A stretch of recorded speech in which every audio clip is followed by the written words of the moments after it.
guys, it's Rebecca. Thank you so much for joining me for today's video. Today's video is going to be a chit-chatty one because this is going to be my fourth update for my kind of like debt-free sort of idea for 2020, although it really does extend until April 2021. I have this, I did some like debt combination and balance transfers things, and everything with 0% interest expires in April of 2021. So I'm trying to pay everything off by April 21 so I can save myself on that all that interest. But anyway, this is my fourth update. The last update that I did was back in April, and I really should have done, because I wanted to do one update each quarter, I really should have done my update last month in July, but I don't know what happened. Like, I guess I didn't have time. I kind of forgot.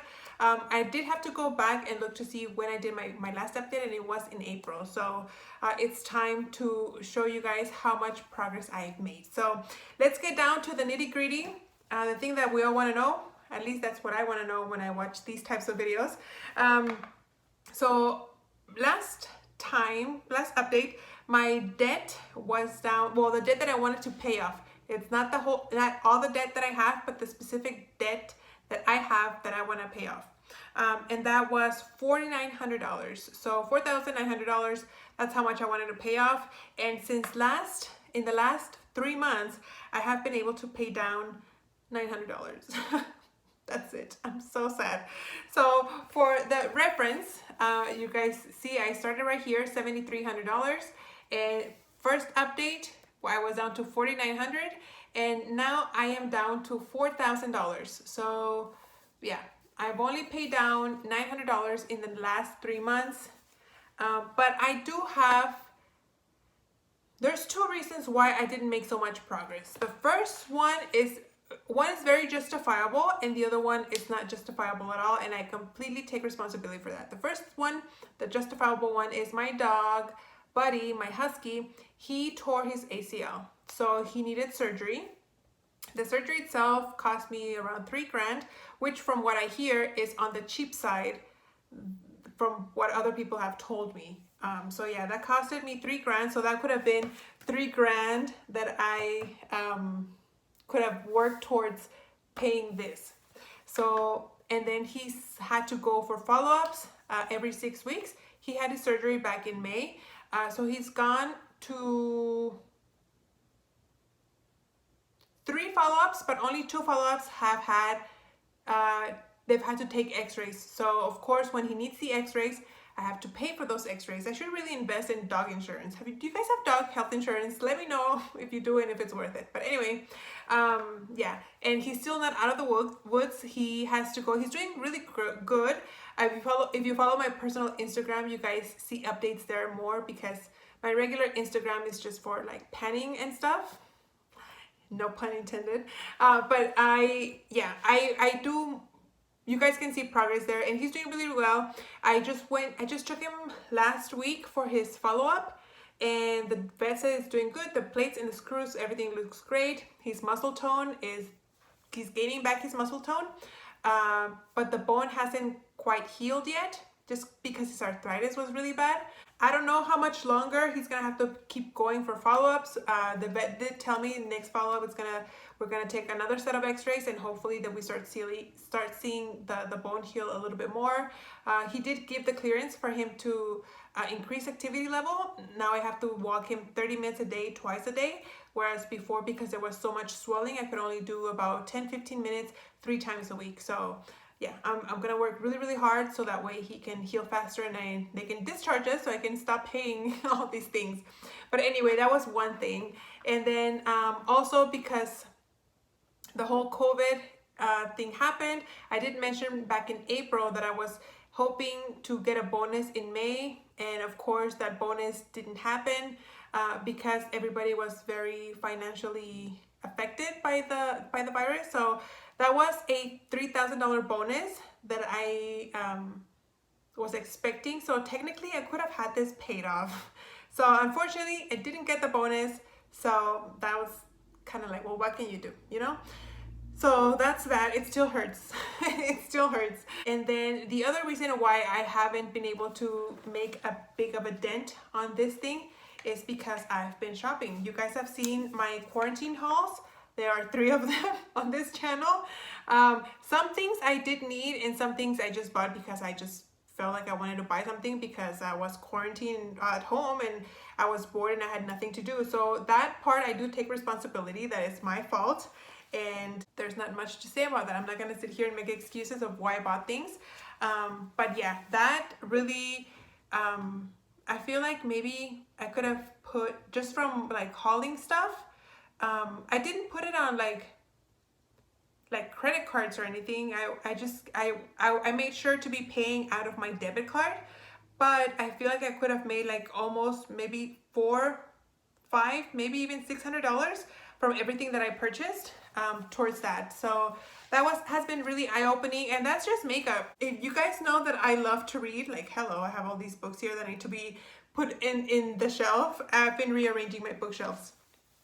But I've been buying books too.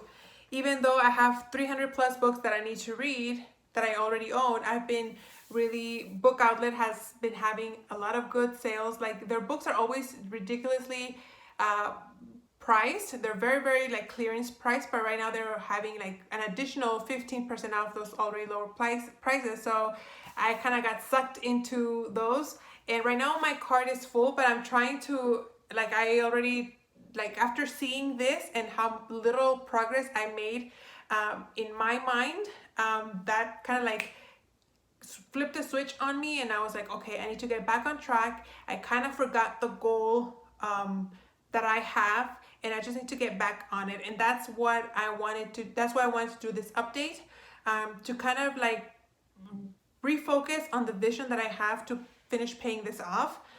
And something that really, really like re-motivated me, if that's a word, is a friend of mine that I used to go to, that I went to nursing school with. She posted on, I didn't even know she was doing this, but she posted an update on her Instagram. It's her 1-year anniversary of the Dave Ramsey method or whatever. And she and her husband have already paid down $60,000. So that's really, really amazing. And I'm like, I'm over here just trying to pay $7,000 and I can't even do that. So it kind of like really, like I said, it lit a fire in me, flipped the switch, however you want to call it. And I am super motivated to get back on track. I have a little point list that I way deviated from. Hold on, let me gather my thoughts. So yeah, I was planning on not doing any shopping until the Nordstrom anniversary sale, but I have decided that I'm not gonna purchase anything during the sale. I'm very sad because that's the only time I shop at Nordstrom, because Nordstrom is a very expensive store. And I only purchase from them during this sale. It's gonna be the first year in, I don't know, like 5-6 years that I've been shopping the sale. Nothing's gonna happen to me. I will survive, I will be fine, but I just feel like I don't wanna miss out on a good sale. The thing though is I kind of have been perusing the sale, the items that are going to be on sale, and there's not that many things that really tempt me.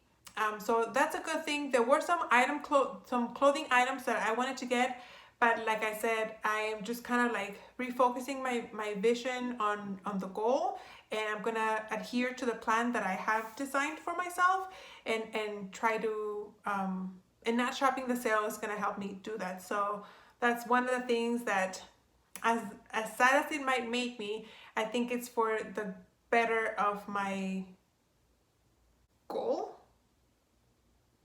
I don't know what I'm saying. Also, I decided not to stock up on items. There were some things that I finished, and that's why I was doing my hauls, because I had finished some things and I needed to replace them.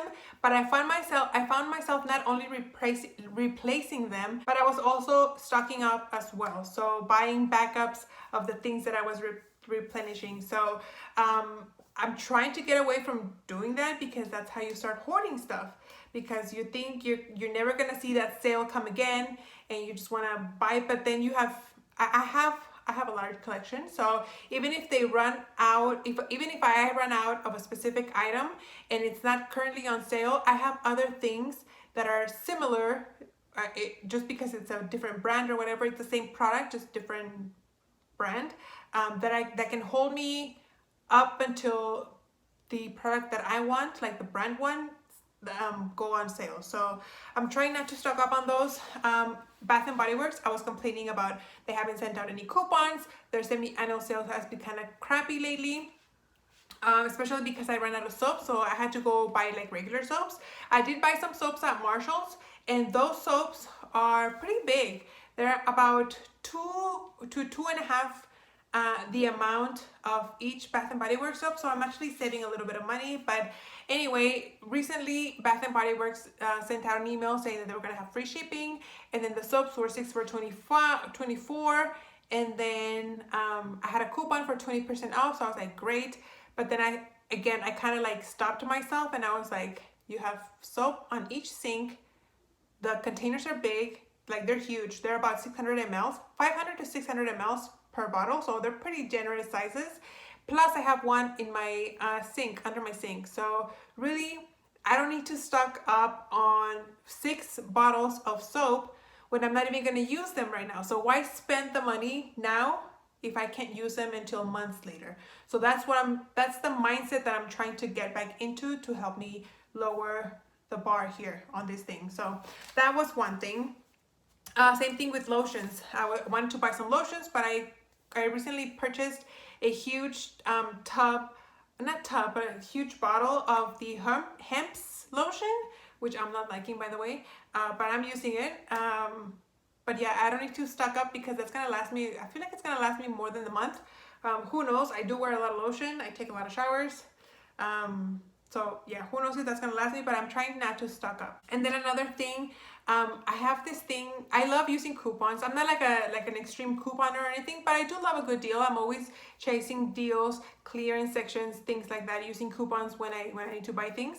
And then Walgreens sent this envelope full of like coupons, and there was like a coupon for mouthwash and for foundation and for makeup, and I was like, oh, let me use them before they expire. But I'm like, I don't need any of that. And part of me feels like if I don't use the coupons, I'm wasting money. But I want to get to the mindset that if I don't use the product, then I'm wasting money. You know what I mean? Like I don't need it right now. I don't need to buy it. It's okay if the coupon goes to waste. Eventually, they will send out another coupon. Like, it's not like a once in a lifetime coupon, and that's what I need to remember. Also, I stopped buying coffee for a couple of months now. I was doing a lot of like, not Starbucks, because that's really expensive to buy all the time, but I was buying a lot of Dunkin' Donuts coffee and just taking coffee to the girls at work, you know, like, they were doing that a lot, so I was like, I want to be part of the group. I want to, you know, buy them coffee too, just like they buy me. So I would buy them coffee and, you know, take coffee to work and for all this food. But I need to remember the goal. They might not have the same financial goals that I have. Not that I'm struggling financially or anything, but I do have a financial goal that I want to get rid of. And I'm not saying that they're careless financially, but you know, everybody's budget is different. Everybody's financial goals are different, and just because they're buying coffee for everyone doesn't mean that I should be buying coffee for everyone. So not only have I stopped buying coffee, I was making my own coffee here at home, but really now that we have a mask at work all the time, it's really inconvenient because you have to like take it off, take a sip, put it back on, and I haven't been really drinking coffee lately. So I think that's gonna help. Usually when it gets really hot here, like it is now in the summer, I kind of stop drinking coffee just because it's way too hot. But yeah, I'm trying to decrease on the amount of coffee that I buy out. And that being said, also buying food. A lot of times I would take my lunch and everybody would be like, oh, we're ordering food. You want to order something? I'd be like, sure, why not? And then I would save my lunch for the next day, and then the next day the same thing would happen, and my food would go bad. So not only am I wasting money by eating out, but I'm wasting money by making the food that I buy, letting it go bad. So it's kind of like wasting money on two ends. You know what I mean? So I'm trying to just cook more at home, not buy lunch, even though it might be super, super tempting. But I kind of started doing that the past couple of weeks. And then with that being said, I recently discovered this channel on YouTube. Her channel name is called Frugal Fit Mom. and her name is Christine. And I don't know how I ended up on her channel. I was looking for like recipes to cook, like easy recipes to cook with what I had in my pantry and in my fridge, and I came across this challenge of hers, like feeding her family for a week for $10 per person. So apparently there's this challenge on the cooking frugal community of YouTube where, you know, for a week you could only spend $10 per person. And she gave a lot of ideas on recipes, and then I just started like binge watching her channel, and she has this goal where she wants to be a millionaire by the time she retires.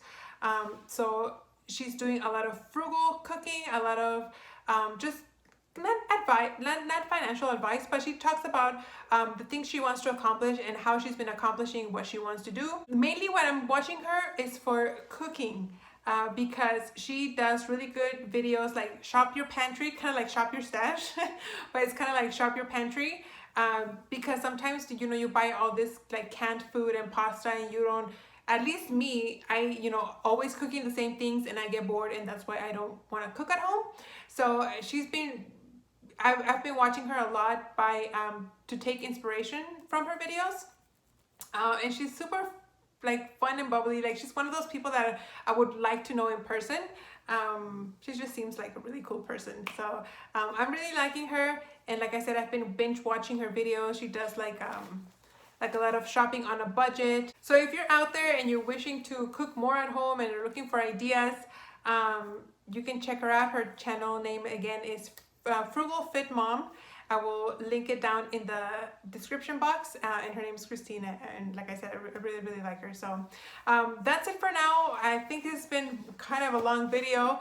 I am hoping to update you guys again by the end of November, beginning of November, and then I'll have like the finale in March. So hopefully I can have a good chunk of this thing finished. So I'm not even gonna give myself a goal of how much I want to pay. I just would need to really sit down and look at my balances and where I can cut things, and just refocus on the goal. So that's it for now, guys. I hope you guys are doing well. If you guys are doing your own budget, financial goal in 2020, becoming debt-free, whatever it is that your goal is financially, I hope you guys are doing well. Let me know what you guys are doing financially to help you guys, aside from working more.